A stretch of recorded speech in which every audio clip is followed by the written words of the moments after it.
马上要上场的高寒。刚才浩明在表演的时候，我整理了一下自己的内心，我觉得我还是一个宽宏大量的人啊。而且人家高寒不容易，高寒这是第一次来主咖这个节目，之前节目组找他的时候，他以为是让他当编剧，然后又拿出那副样子啊，这行啊，这次让我写哪个小胡咖呀？写你自己。掌声欢迎小胡咖高寒。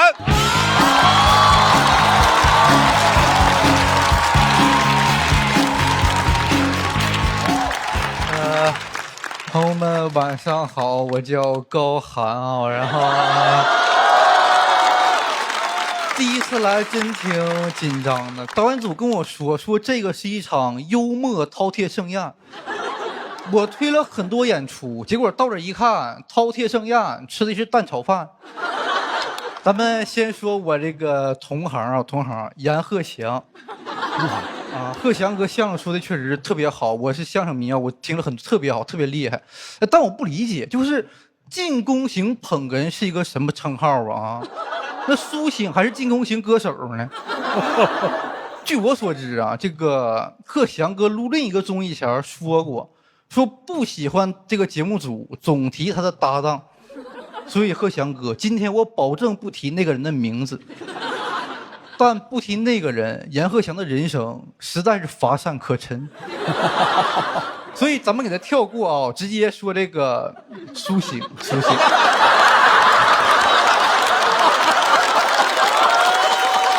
太损了。但苏醒我也不敢吐槽啊，那多吓人！就是我跟导演组申请了，我说我吐槽的时候能不能把苏醒绑在凳子上啊，没批准。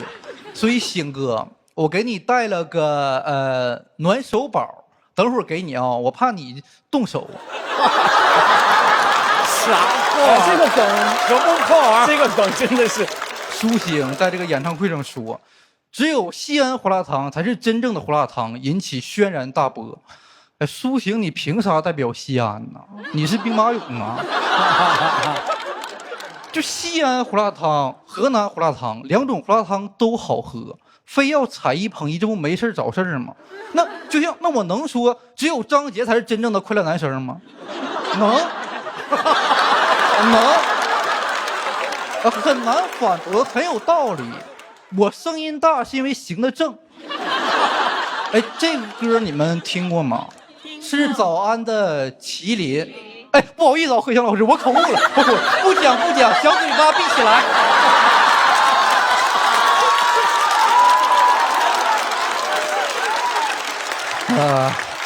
咱们还是说这个，说何洁，何洁真的，我觉得何洁真的非常非常厉害，我觉得她现在完全摆脱了超级女生这个标签，因为超级的意思就是夯爆了，但现在何洁拉完了。然后浩明哥，我非常非常喜欢浩明哥，演技非常好。就浩明哥最擅长演那种就是歇斯底里、极端暴力的角色。就这么说吧，于浩明现在的演技可以直接扮演苏醒。直接鼓掌。啊，非常佩服浩明哥啊，因为他真的做到了浴火重生，像凤凰一样。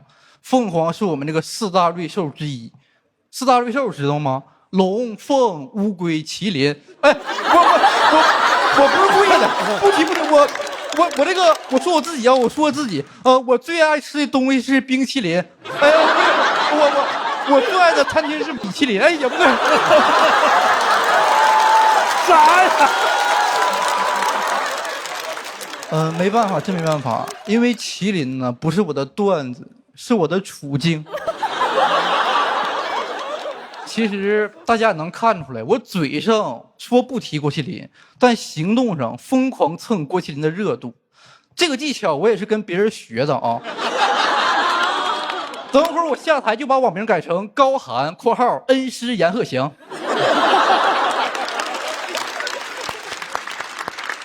我能理解鹤翔哥，因为没搭档真的特别不容易。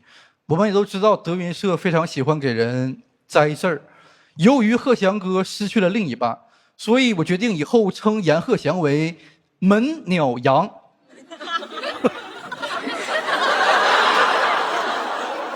去年呢，咱们这个门鸟羊先生的人生进入了新阶段，当爸爸了，成熟了，把摩托车都卖了，胖子回头金不换。他那个车卖给了张新潮，但其实郭麒麟也会骑摩托，怎么不卖给郭麒麟呢？不会是因为现在张新潮火吧？啊，谁火跟谁卖。对不起，贺祥哥，我心脏啊！哎，但我心脏这3个字也不是我的原创，这3个字是郭麒麟在《向往的生活》第4季第1期里说的。没错，郭麒麟离开阎鹤祥就过上了向往的生活啊！真的，今天能来，真的感谢主咖给了我一个被想到的机会，就算挨吐都会非常感激，因为《寻梦环游记》里说了，真正的死亡是不被任何人记的，挨吐起码说明被想到了，所以遗臭万年何尝不是一种长生不老呢？你说对吧，邵刚老师？当然不对，不可取。现在我真的很恍惚，看到这么多明星，我觉得娱乐圈对我来说就像一个迪士尼乐园，就是我从来没进去过。但今天来这个节目，就感觉自己短暂地进了一下娱乐圈。现在我要离开娱乐圈了，拜拜各位，我出圈了。讲到这儿，谢谢你们。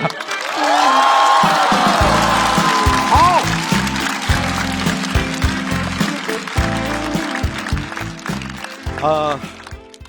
前面都说的特别好，高寒，我本来还要夸你，但是没想到你用这么离奇的方式来平均的扫射场上的所有人，太吓人！你为什么要拐到我这儿说一下？我解释一下，邵光老师，我只有说你那句是真心话，是不是？是给的是节目效果。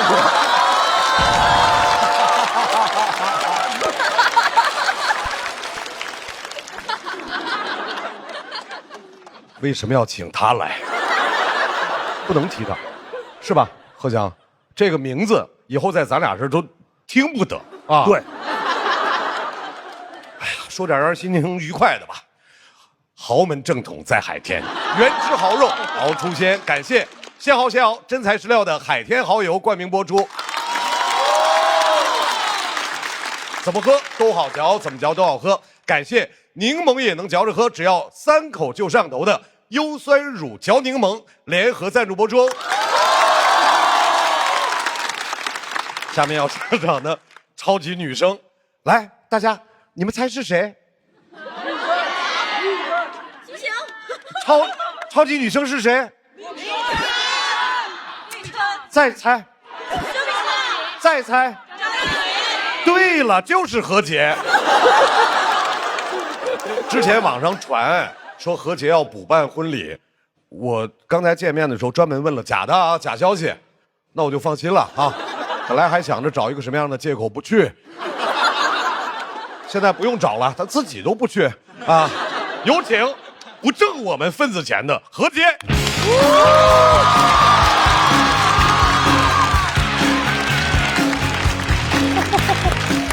加油！大家好，我是何洁。啊，距离上一次说脱口秀还是10年前。我说10年了，这次我要王者归来。节目组说来者何人？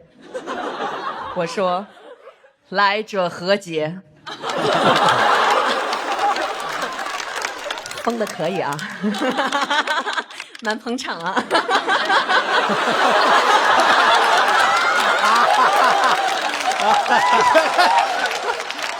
新的喜剧技巧啊！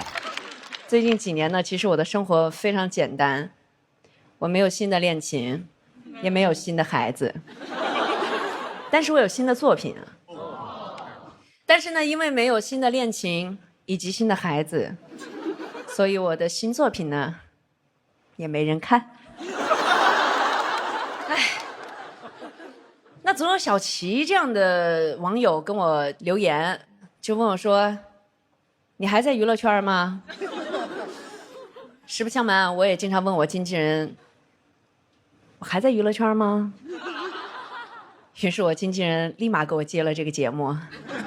看了一下今天的阵容，应该是不在了。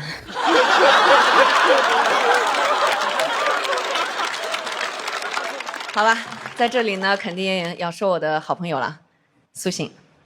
我们经常呢一起约局，那么苏醒呢，每次他都是要等所有的人到了之后呢，再闪亮登场。具体他是怎么登场的，我给大家表演一下。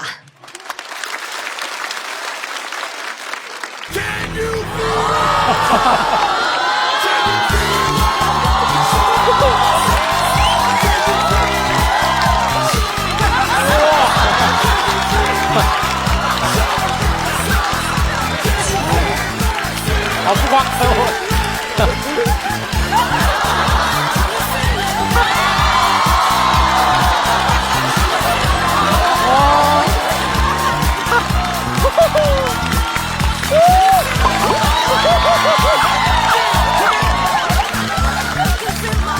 这不是真的，像吗？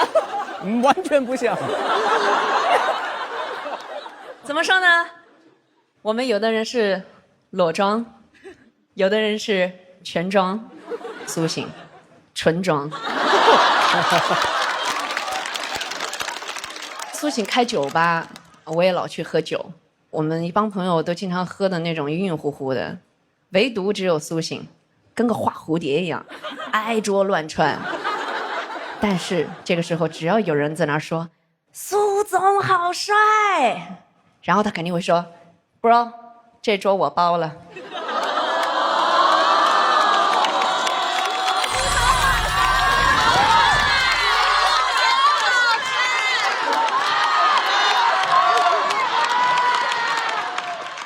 好上道啊！哎，那个场面真的就是说，众人皆醉，他苏醒。所以说，酒馆的这个生意呢是越来越好，他也越来越帅。没过多久，酒馆就被他帅死了。哎呀，我们都很难过呀，就开始劝他说：“要不你再开个饭馆？”帅哥，可以。那么当年呢，苏醒曝光我生3胎哈，我就在想，苏醒这个人呢，到底是蠢还是坏？后来呢，我又想起了一件事儿，有一年我的演唱会出了一点问题，急需一大笔钱，他连问都没问，直接就给我把钱打了过来，确定了，他就是蠢。哎，不是。众所周知啊，那个苏醒这个人呢，特别的讲义气，很容易往外借钱，比如说王栎鑫啊、魏晨啊，尤其是那种上综艺经常会找人有借钱的那种环节，你们都知道吧？哎，都很喜欢给苏醒打电话。那么那次呢，他接了我之后，他也给我来了一个电话，问说：“节目什么时候播呀？”苏醒这又是请客喝酒，又是往外借钱的，我感觉苏醒他沉浸在自己的一个霸总的梦里边。不过这也不能怪他哈，你们想想啊，他的朋友是俞灏明、魏晨，一个端木磊，一个叶烁，他肯定把自己当成了慕容。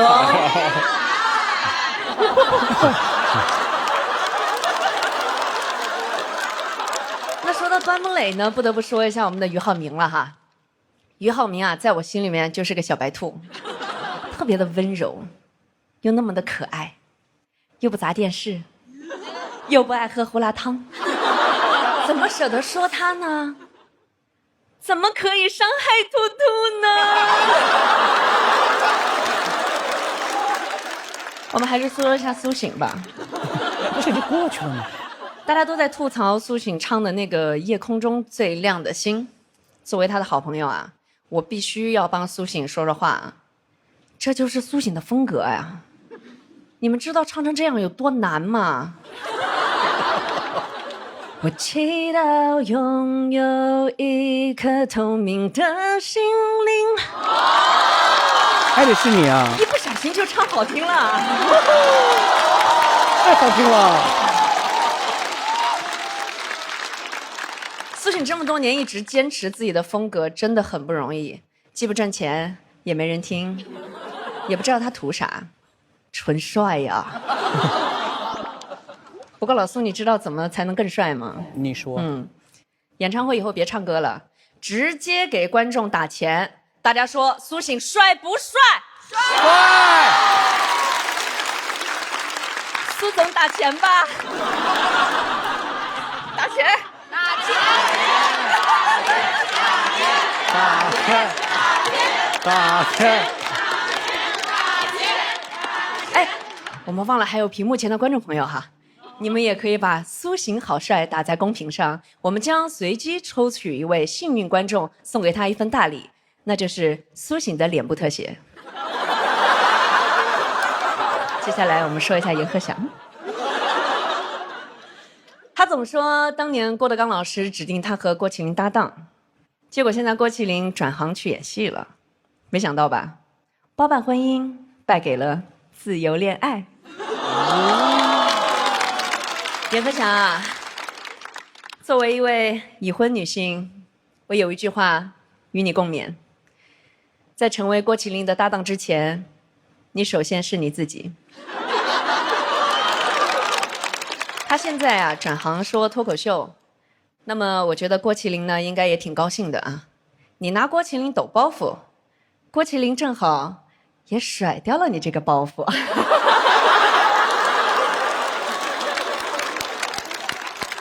某一些方面呢，其实我挺理解阎鹤祥的，因为有了孩子之后呢，人多多少少都会有些变化。你们看，刚刚阎鹤祥又唱歌，又跳舞，他现在为了宝宝啊，技能啊，确实是越来越全面了。不过呢，要说到全面，我们还是要说一下咱们销冠新一代飞鹤卓瑞奶粉升级 HMO 组合专利，9维营养全覆盖。宝宝第一口奶粉就得要这样全面的营养守护，哪怕跌跌是撞撞，也能走得稳稳当当。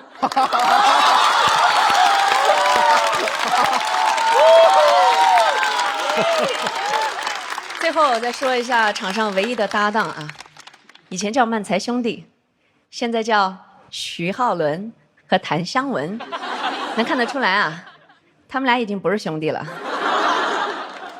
要都这么起名字的话，0713估计废了，那得叫苏醒和陈楚生和陆虎和王栎鑫和王铮亮和张远。阎鹤祥贯口有多难？老难了。他们最近呢也发了一些新歌，来之前呢我也专门的听了一下啊，就是说从专业的角度上面来讲，我觉得他们俩唱的呀，远没有苏醒好笑。最后我想说说我自己，我这个人啊记性特别的差，因为这个毛病呢我也没少挨骂，不过没所谓，因为骂我的话我都没记住。也有人呢说我那个说话不过脑子，其实那些话都是我深思熟虑之后才说的呀。还有人说啊，我一手好牌打得稀烂，但是我就想先出4个2啊。还有人说了啊，哎，何洁你这人疯疯癫癫的，你应该学学怎么去做一个女艺人。我学了呀，你们没见过差生吗？你们可能想问了，何洁怎么那么理直气壮的做不好？其实我是在理直气壮的做自己，不管大家觉得好不好，我都接受，这就是我。谢谢大家，我是和自己和解了的何洁，谢谢。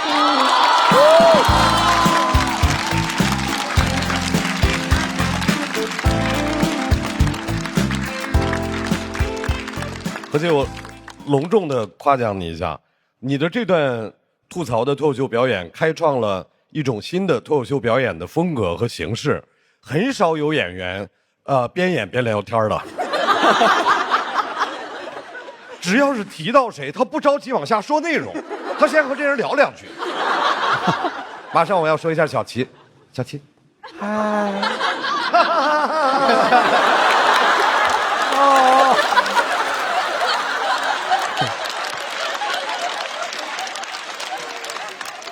就是好，夸奖的话我也就不多说了，反正你记性不好也记不住。再次掌声送给何洁。